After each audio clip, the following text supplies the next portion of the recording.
क्या आप भी पुराने बिजनेस तरीके से स्ट्रगल कर रहे हो? रिवर्क बुक कहता है कि स्टॉप ओवरथिंकिंग, स्टार्ट डूइंग। अब समय आ गया है सिंपल और इफेक्टिव तरीके को अपनाने का। इस वीडियो में हम बात करेंगे रिवर्क बुक की, जिसमें डेविड हेनमियर हैंसन और जेंसन फ्राइड ने एक बिल्कुल नया बिजनेस माइंडसेट इंट्रोड्यूस किया है। आप जानेंगे कि कैसे आप कम रिसोर्स में भी मैक्सिमम आउटपुट ला सकते हो बिना बेकार मीटिंग और कॉम्प्लेक्स की प्लानिंग किए। आज मैं आपके साथ शेयर करने वाला हूं उन 100% प्रैक्टिकल टिप्स को जो कि आपके बिजनेस और पर्सनल प्रोडक्टिविटी को एक नई उड़ान देंगे। इस वीडियो के एंड तक आपको पता चल जाएगा कि रिवर्क बुक के सबसे पावरफुल इंसाइट क्या हैं और कैसे आप इन्हें अपने बिजनेस और डेली वर्क लाइफ में अप्लाई कर सकते हो। रिवर्क बुक का सबसे बड़ा मंत्र है सिंप्लीफाई करो। इसका मतलब है कि हम अपने बिजनेस प्रोसेस में अननेसेसरी कॉम्प्लेक्सिटी को दूर करें। सोचिए, हम सब बिजनेस में परफेक्शन के लिए बहुत प्लानिंग करते हैं, लेकिन कभी कभी यही प्लानिंग हमारे एग्जीक्यूशन को डिले कर देती है।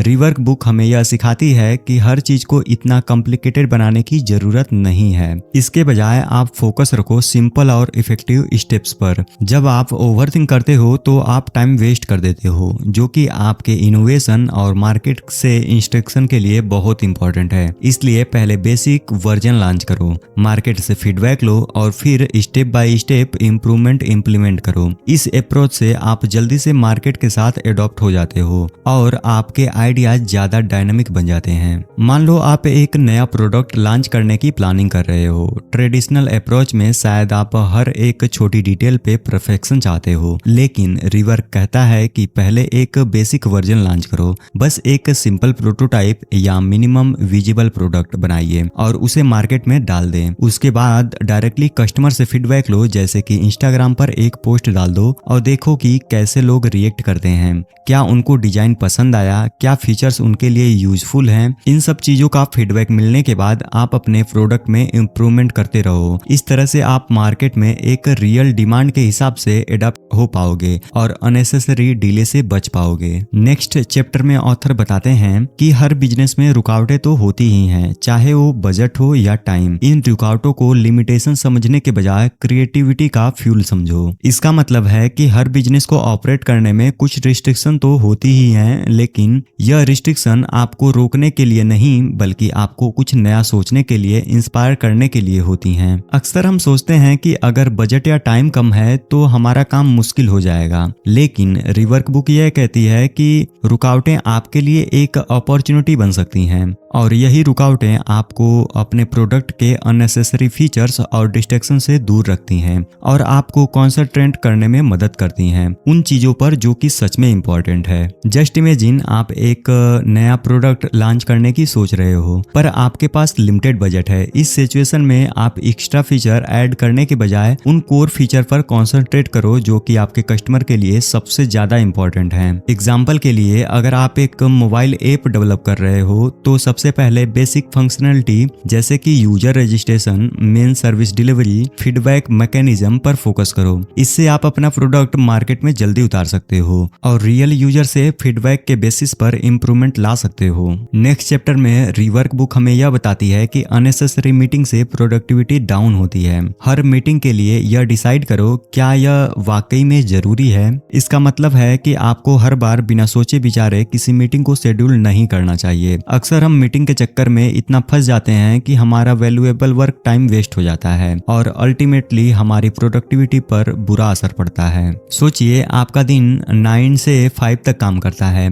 लेकिन इसमें 2 से 3 घंटे ऐसे मीटिंग में निकल जाते हैं जो कि शायद सिर्फ एक स्टेटस अपडेट करने के लिए होती हैं या अननेसेसरी डिसीजन के लिए होती हैं। यह मीटिंग आपके ब्रेनस्टॉर्मिंग, क्रिएटिव थिंकिंग और फोकस्ड वर्क को डिस्टर्ब करती हैं। रिवर्क बुक कहती है कि हर मीटिंग से पहले यह पूछना चाहिए कि क्या इस मीटिंग से मुझे कोई रियल वैल्यू या डिसीजन लेने में मदद मिलेगी। अगर जवाब में कोई हेजिटेशन है या नहीं आता है तो मीटिंग को कैंसिल कर दो या उसको किसी और टाइम पर रखो। इस टेक्निक से आप अपने दिन का ज्यादा हिस्सा प्रोडक्टिव टास्क में इन्वेस्ट कर सकते हो, जैसे कि प्रोजेक्ट पे काम करना, मार्केट रिसर्च करना या डायरेक्टली कस्टमर से फीडबैक लेना। मीटिंग के अलावा अगर आपको किसी बात पर क्लैरिटी चाहिए तो आप ईमेल या चैट के सहारा ले सकते हो, जो कि एफिशिएंट होता है आपको इमीडिएट रिस्पॉन्स जब नहीं चाहिए होता।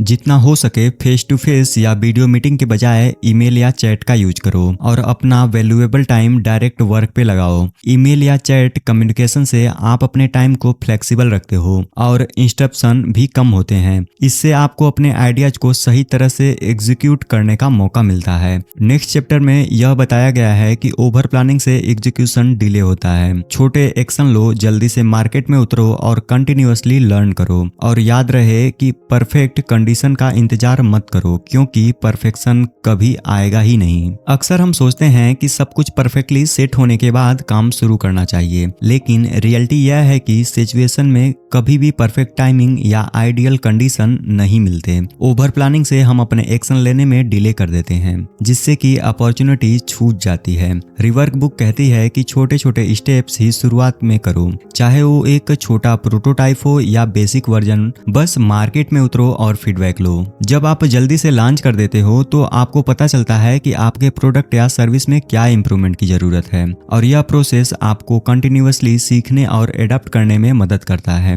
सोचो, अगर आप हर मिनट परफेक्शन के लिए वेट करोगे तो मार्केट से आपको टाइमली रिस्पॉन्स नहीं मिलेगा। एक्शन लेने से ही आपको पता चलेगा कि आपके आइडियाज कैसे परफॉर्म करते हैं, और फिर आप उस फीडबैक के बेसिस पर अपने प्रोडक्ट को इम्प्रूव कर सकते हो। मान लो आप एक नया ऐप डेवलप कर रहे हो।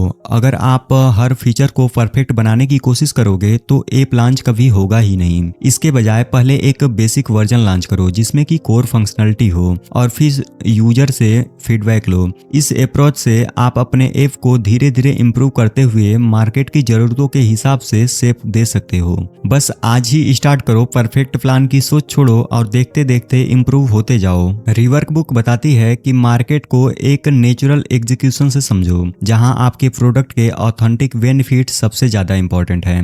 इसका मतलब है कि आपके मार्केटिंग एफर्ट्स को आपके प्रोडक्ट के असली वैल्यू और बेनिफिट से जोड़ना चाहिए, ना कि बस धमाकेदार और फ्लैशी टेक्निक पर डिपेंड करना चाहिए, जो कि टेम्पररी अटेंशन तो देते हैं पर लॉन्ग टर्म में ऑडियंस से जेन्युइन कनेक्शन नहीं बना पाते। अक्सर हम मार्केटिंग को एक अलग डिपार्टमेंट समझते हैं जो सिर्फ एडवर्टाइजमेंट और प्रमोशंस तक सीमित होती है, लेकिन रिवर्क बुक कहती है कि मार्केटिंग आपके प्रोडक्ट का एक नेचुरल हिस्सा है। यहाँ फोकस होना चाहिए कि आपके प्रोडक्ट के कोर बेनिफिट्स पर और वो क्वालिटीज जो कि आपके कस्टमर को असली में फायदा पहुंचाती है। फॉर एग्जाम्पल, अगर आप एक स्किन केयर प्रोडक्ट मार्केट कर रहे हो तो फ्लैशी एड और कैंपेन के बजाय आपको customer testimonials, before and after photos और डिटेल इंफॉर्मेशन प्रोवाइड करनी चाहिए जो बताती है कि आपका प्रोडक्ट कैसे नेचुरली स्किन को इम्प्रूव करता है। यह अप्रोच ऑडियंस के साथ एक इमोशनल और ट्रस्टवर्दी कनेक्शन बनाती है।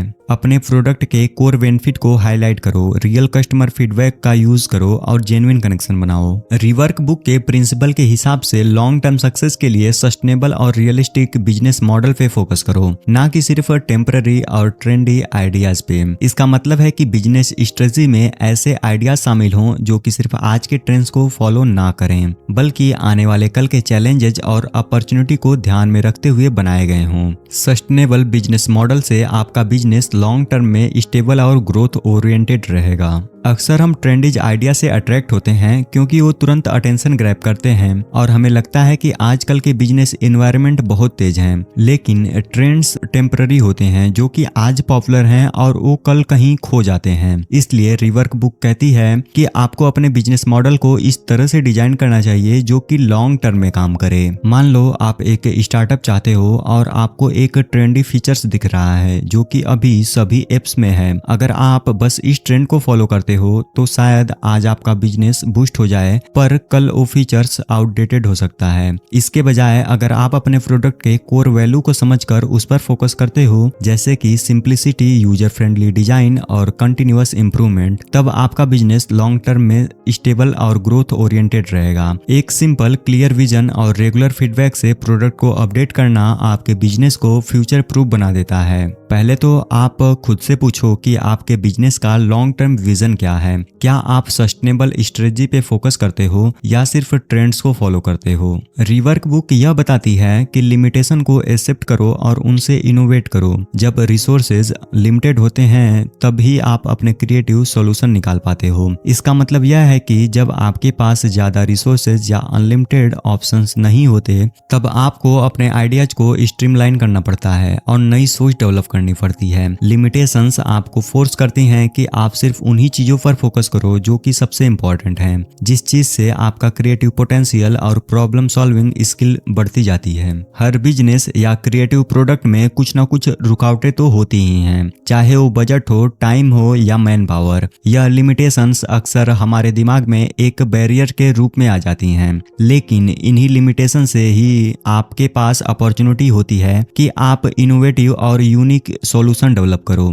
जब आपके पास अनलिमिटेड रिसोर्सेस होते हैं तो शायद आप हमेशा बेस्ट ऑप्शन के लिए ओवरथिंक करते हो, लेकिन लिमिटेड रिसोर्सेज आपको इनकरेज करते हैं कि आप सिंपल और इफिशिएंट सॉल्यूशन निकालें। और इस अप्रोच से आपको पता चलता है कि आपको किस चीज में सबसे ज्यादा वैल्यू ऐड करनी चाहिए और बाकी अननेसेसरी चीजों से बचना चाहिए। एक स्ट्रॉन्ग कोर प्रोडक्ट डेवलप करो और उसे कंटिन्यूअसली रिफाइन करो, और यही ग्रोथ का सीक्रेट है। मतलब शुरू में परफेक्ट प्रोडक्ट बनाना मुश्किल होता है, लेकिन जब आप एक सॉलिड फाउंडेशन क्रिएट कर लेते हो तो आप उसे रेगुलर अपडेट और इम्प्रूवमेंट के थ्रू इनहेंस कर सकते हो। इस प्रोसेस में आप अपने कस्टमर से फीडबैक लेकर प्रोडक्ट को और बेहतर बनाते जाते हो। सिंप्लीफाई, फोकस और डायरेक्ट एक्शन से ही असली सक्सेस मिलती है। इन प्रिंसिपल को अपनाओ और देखो कि कैसे आपके बिजनेस में रियल चेंजेस आता है। अगर आप ट्रेडिशनल बिजनेस मॉडल से तंग आ चुके हैं तो इन आइडियाज को अपनाओ। पूरा यह बुक समरी सुनने के बाद अगर आपको यह वीडियो पसंद आया हो तो लाइक, शेयर और सब्सक्राइब जरूर कीजिए और अपने थॉट्स को हमें नीचे कमेंट सेक्शन में जरूर बताइए।